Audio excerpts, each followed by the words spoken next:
Hey guys, Derek here with Civil War Explained. I'm here with my buddy Aaron Seaver, Aaron's Civil War Travels.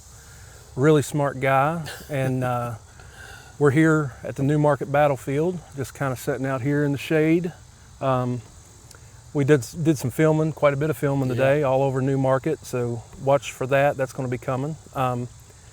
But just starting something a little new here. Just want to introduce you guys to Aaron, let him talk, and just tell you guys who he is, what he does, and also we're going to talk a little bit about New Market and the Valley here too. So you want to kind of give everybody a little bit of background on yourself? Yeah, so again, my name's Aaron Seaver. I live here in the Shenandoah Valley, but I run Aaron Civil War Travels, LLC, which is a tour and talk business. I go all over the country giving talks and doing tours. Just recently came back from Indiana, presenting for the Civil War Roundtable of Northeast Indiana, the John Hunt Morgan's raid there. So I'll be going to Maryland here in just a couple weeks to talk about the Battle of McDowell, the Valley Battle. So I started documenting Civil War sites, every Civil War site I went to, back in 2004, right after high school. I started doing that. I was writing down. I mean, if I saw a sign on the side of the road, I'd pull over and I got to write this down. What is this? And so I started documenting. I called it Aaron Civil War Travels because I'm Aaron, and it was Civil War. And you're traveling. And I'm traveling. And it was just kind of it became what I call battlefield therapy, because I had been out. I did law enforcement for 15 years. The last 5 was doing crimes against children. Which is that's not a fun part of the job, but it can be rewarding. But at the same time, you have to have an outlet because you hear a lot of horrendous things. And so even before that, some of the stuff, I needed an outlet. And so going out on the battlefield and walking around and learning, I loved the Civil War since I was a kid. So learning about it and using that as like I said, battlefield therapy really was a big thing. And then documenting it. Seeing the places I had been, like I have a goal. I still have this goal to visit every Civil War battlefield ever, which there's like 10,000 spots. It'll probably never happen, but I've got a lot of them down. And I like to go to places. I found one of the things that I liked was going to places that are little known. Mm-hmm. Being able to go by a house and be like, hey, so during this time, blah, blah, blah happened. Yeah, oh yeah. And people, they gravitate toward that. When I left law enforcement, I was fortunate enough to get a job with the Shenandoah Valley Battlefields Foundation and doing maintenance and things like that, running some projects and things. I left there after my mother-in-law got pancreatic cancer. She had moved in with us. I stayed home to take care of her, and she passed. And actually the vehicle that my son has deemed the battle bus that I use. Like it's Fortnite reference, but hey, she gave that to me to use for tours. So in 2024, right before she passed, I started started Aaron Civil War Travels as a business. I had been doing YouTube really since like 2015, 2016. Mm-hmm. My first 2 videos ever.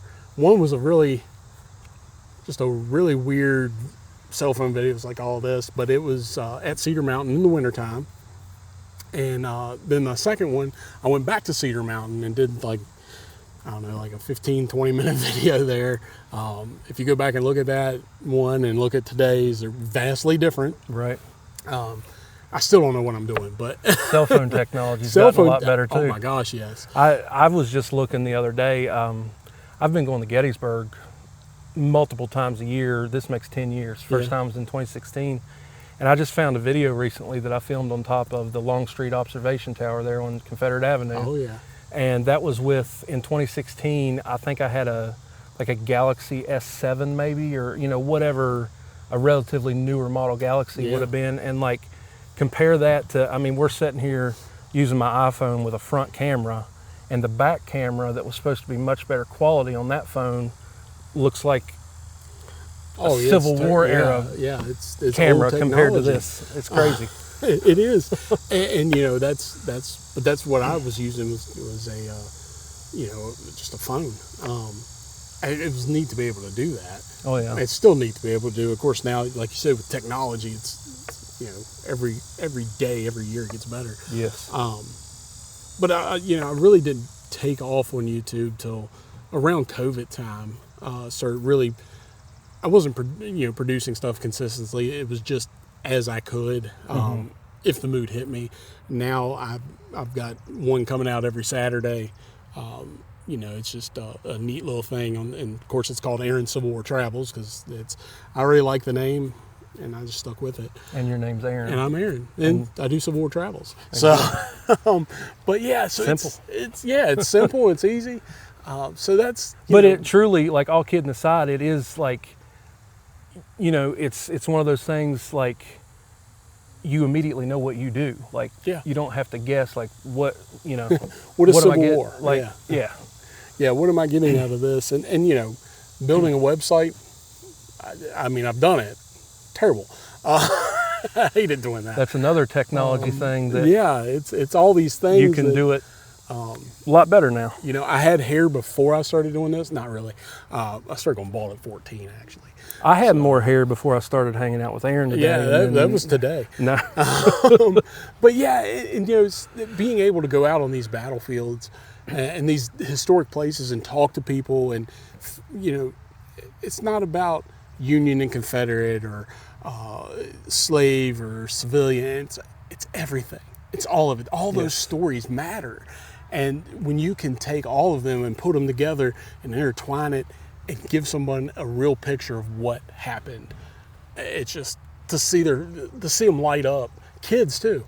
I've given several tours here in Newmarket to children.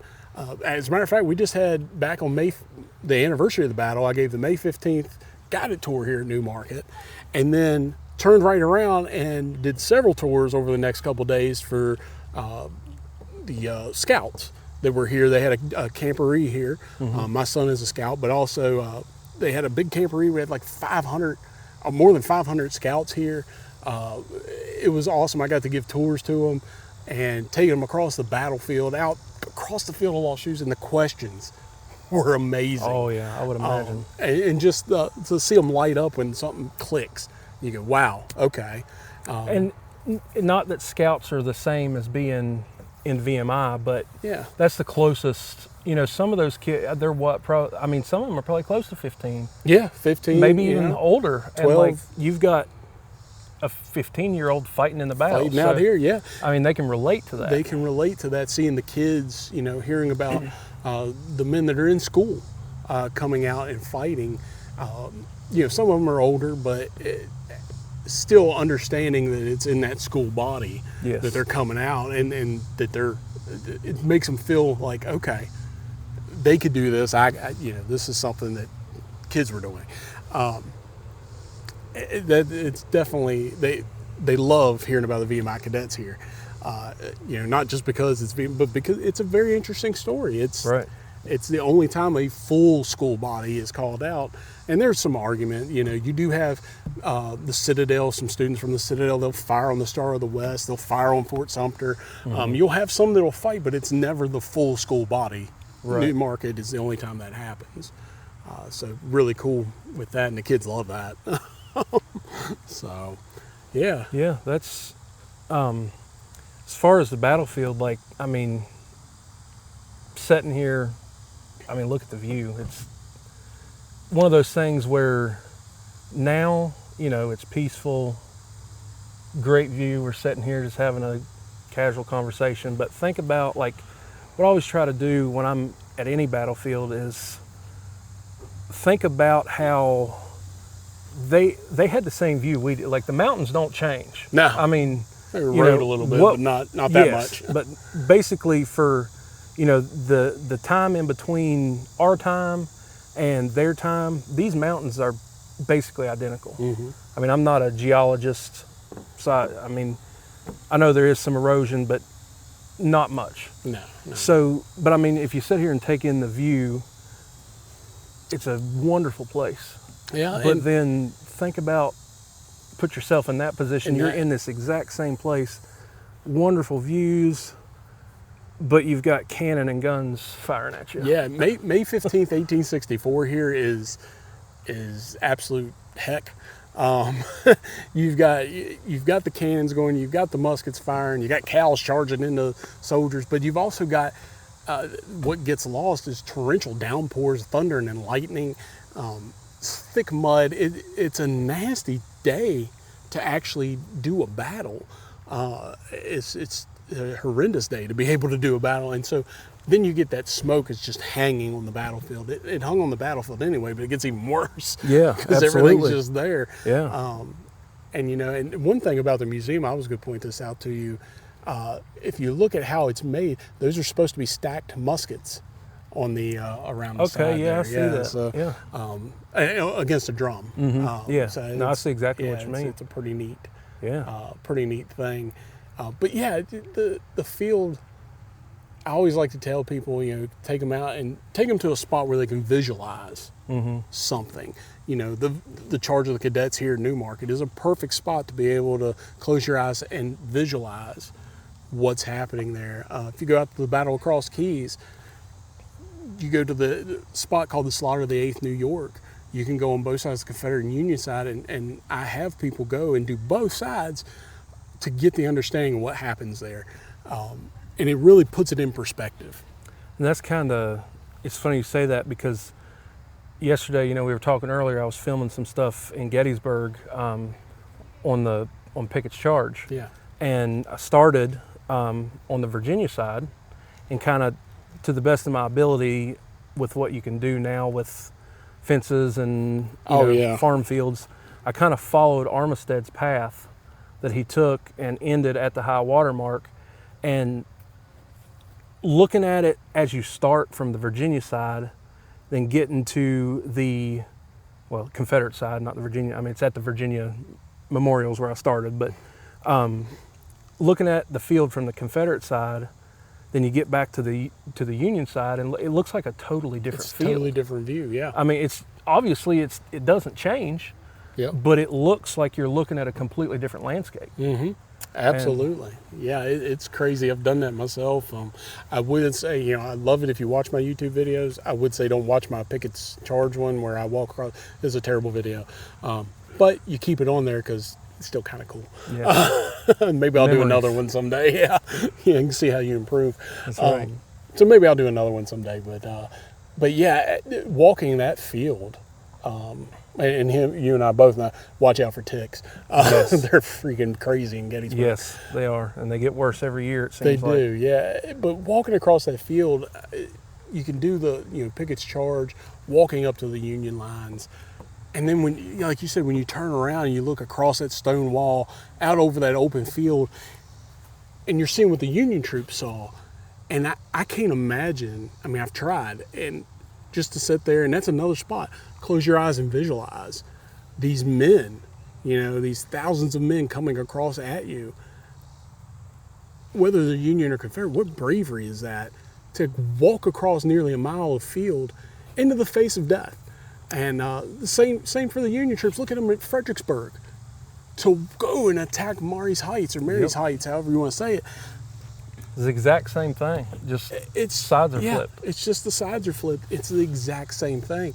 The bravery of these guys to get up and mostly volunteers, not soldiers, citizen soldiers. They become soldiers, obviously, but that's one thing a lot of people don't realize, and I've had a lot of people comment on this on my posts whenever, I'll post something, for example, like this dude was in, let's say he's in the 7th West Virginia Infantry during the Civil War, but later he joined the regular army.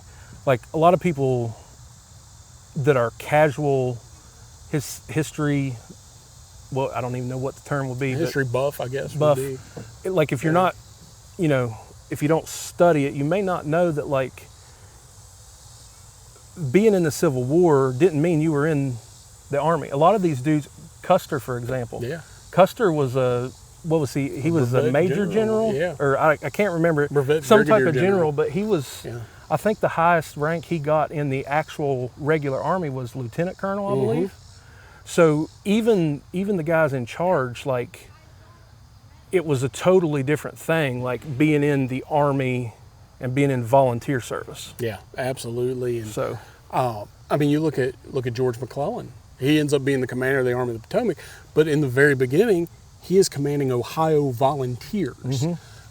So it's just, yeah, it definitely, it takes some studying to start to understand some of that. Grant, same way. Yeah. He was, what was it, 21st Illinois or 27th, yeah. 20 some, I think 21st Illinois. Illinois, yeah. 20-something Illinois. And you know, a lot of these, and did they have, some of these guys have experience? Yeah, some of them had been to West Point, had been in the regular Army and retired. Grant's perfect example. They left out of there, Yeah. Grant, McClellan. McClellan went and was doing railroad stuff.